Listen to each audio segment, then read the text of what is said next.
Hi hello வணக்கம், இது உங்கள் சிவி ஜோன். எல்லாரும் எப்படி இருக்கீங்க? இப்போ பார்த்தீங்கன்னா ஒரு சண்டை. ஐயோ எம்மா வர்ஷினி, நீ எதுக்குமா அந்த பிக் பாஸ் வீட்டுக்கு வந்தீங்க? அப்படியே தயவு செஞ்சு போயிடுங்கம்மா. உங்களை வச்சுட்டு நாங்கள் பர ரோதனை இருக்கேன்ற மாதிரி கேர்ள்ஸ் டீம் கதறாங்க. வந்ததுலேருந்து இது வரைக்கும் பார்த்தீங்கன்னா கேர்ள்ஸ் டீமுக்கு ஒரு பிரயோஜனமும் கிடையாது. எப்படி ரஞ்சித் சார் இருக்காரோ அதை விட மோசமாக இருக்காங்க இந்த அம்மா. சரி, இன்றைக்கி பார்த்தீங்கன்னா இந்த களிமண் டாஸ்க்குன்னு ஒன்று கொடுத்தாங்க. என்னையா களிமண் சொல்லிட்டீங்க?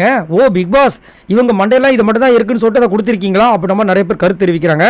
ஸோ பெரிய களிமண், இதை வச்சு நீங்கள் வந்துட்டு அழகான உருவங்களை தயாரிக்க வேண்டும். ஆனால் பின் குறிப்பு கடவுள் இது மட்டும் வேண்டாம் அப்படின்ற மாதிரி சொல்லிட்டாங்க. ஏன்னா காமனாக இருக்கணும். அங்கே வந்து முஸ்லீம் இருப்பாங்க, இந்து இருப்பாங்க, கிறிஸ்டின்ஸ் இருப்பாங்க. அவங்கவுங்க கடவுளை போட்டு செஞ்சு எதுக்கு பிரச்சனைன்னு சொல்லிட்டு கடவுள் உருவம் வேண்டாம், மற்றபடி என்ன உருவம் வேணாலும் செய்யுங்க, அழகாக இருக்கணும். கவுண்ட்டு முக்கியம், அழகு முக்கியம். கவுண்ட்டு மட்டும் நான் பாட்டு 10 பண்ணிட்டேன்னு சொன்னால் அது கணக்கு கிடையாது. அதில் அழகு இருக்கணுன்ற மாதிரி சொல்லிட்டாங்க. ஓடினேன் வாழ்க்கையின் எல்லாரும் ஓடினேன்ற மாதிரி இந்த டாஸ்க்கு போயின்னு இருக்குது. சங்கீத ஸ்வரங்கள் அந்த பாட்டை போடலாம் பொழுது என்னையா கலைஞயத்தில் வந்து என்னையே மிஞ்சிருவாங்களே சொல்லிட்டு இந்த சட்டிப்பாடம் செய்கிறவங்களும் அப்படியே ஆச்சரியமாக பார்க்குறாங்க. அந்த மாதிரி வந்துட்டு உள்வாங்கி பண்ணிட்டு இருக்காங்க.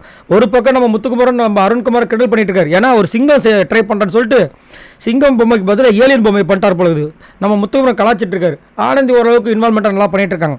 இந்த பக்கம் வர்ஷினி வெங்கட் ஐயா செம்ம சோம்பேறித்தனமாக என்ன பண்ணியிருக்காங்க, குனிஞ்சு ஒரு பொருளை செஞ்சுட்டு வைக்கிறதுக்கு பதில் அதை தூக்கி கீழே போட்டிருக்காங்க போல. தப்பக்கம் உடஞ்சி போச்சு போல இருக்கு. அதை வந்து திரும்பவும் ஜாக்கில் ரெடி பண்ணிட்டு இருக்காங்க. காண்டாயிட்டாங்க.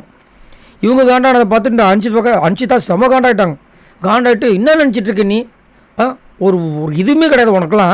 நீ பாட்டுக்கு பெரிய இது மாதிரி பண்ணிட்டு இருக்க, அது மாதிரி பண்ணிட்டு இருக்குன்னு கத்தவே. ஏங்க என்னங்க நான் அப்படி பண்ணலங்க, ரீச் ஆக முடியல அப்படின்றாங்க. என்ன ஓட்டப்பந்தயத்தில் ஒரு கோடு போட்டிருப்பாங்களே, அந்த கோடை ரீச் ஆக முடியலையா?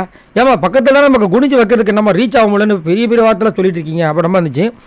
அதுங்களும் வந்துட்டு ஜாக்லி வந்துட்டு இந்த மாதிரி இந்த கெட்ட வார்த்தை யூஸ் பண்ணுறவெல்லாம் என் கிட்ட வச்சுக்காதான்ட்டாங்க. ஆமாம், இந்த கெட்ட வார்த்தை பேசுகிறவெல்லாம் எங்கள் கிட்ட வச்சுக்காதா, வேணா போய் கண்ணாடியில் போய் துப்பிக்கன்ற மாதிரி இவங்க கலாச்சி விட்றாங்க. அனுப்பிச்சு அதுங்களும் நம்ம அம்மா வந்துட்டாங்க, படை தளபதி. என்ன இங்கே என்ன சத்தம் அப்படின்ட்டு. அப்புறமா அவங்கக்கிட்ட இது நடந்த விஷயங்கள்லாம் சொல்லும்போது இங்கே வந்துட்டு எனக்கு ஆங்கிலம் யாருக்குமே தெரியாது, தமிழில் சொல். ஏங்க திசுந்தாங்க சொன்னேன், கெட்டதெல்லாம் பேசலைங்க அப்படின்ற மாதிரி அவங்க கெஞ்சுறாங்க. ஆனாலும் நீங்கள் அந்த மாதிரி பண்ணக்கூடாதுன்னு சொல்லிட்டு போட்டு பொலன்னு பொழந்து. ஆனாலும் வர்ஷினி வந்து ரொம்ப மோசம், ரொம்ப லேசி. ஒரு வேலையை வந்து கஷ்டப்பட்டு அந்த களிமண்ணில் ஒரு உருவம் வர வைக்கிறது பெரிய விஷயம். கை தேர்ந்த இந்த கலைஞமிக்க அவங்களாலே வந்து ரொம்ப டைம் எடுத்துக்கும். இவங்க ஏதோ வந்து ஒரு டாஸ்க்கிட்ட ஒரு காரணத்துக்காக பண்ணிகிட்ருக்காங்க. அதுலேயும் வந்து ஒரு உண்டக்கலப்பை வேலையை பண்ணி, அதாவது நம்ம ஒரு ஹெல்ப் பண்ணணும், இல்லைன்னா கம்முன்னு உட்காந்துடணும். அதை விட்டுட்டு அவங்கள கெடுக்கக்கூடாது. இங்கே வந்து கெடுக்கிற மாதிரி ஒரு வேலையை பண்ணனால போட்டு பொழந்துட்டாங்க நம்ம அன்ஷிதா. அதில் வேறு வந்து இவங்க வந்து திரும்ப வந்து நான் எதுவுமே பண்ணலைங்க, இப்படி தாங்க பண்ணணும் போது அவங்க இன்னும் காண்டா வராங்க. பொய் சொல்லாத, அவ்வளோதான்ற மாதிரி மிரட்டினாங்க. சரி, நீங்கள் உங்களோட கருத்தை சொல்லுங்கள். அதாவது ஒரு சில பேர் பார்த்தீங்கன்னா இவங்கள தண்டத்துக்குன்னு இருக்காங்க நம்ம சொல்லுவாங்க பார்த்தீங்களா, அந்த மாதிரி வர்ஷினி இவங்கிட்ட இருக்காங்க. இவங்களை பற்றி என்ன நினைக்கிறீங்க? ஏன்னா ஸ்டார்டிங் வரும்போது வேறு மாதிரி டெரரான ஆளாக இருப்பாங்க போல இருக்குன்ற மாதிரி நினச்சோம். கடைசியில் பார்த்தா ஒன்றுமே இல்லை. சரி, உங்களோட கருத்துக்களை சொல்லுங்கள். பாய் நண்பர்களே.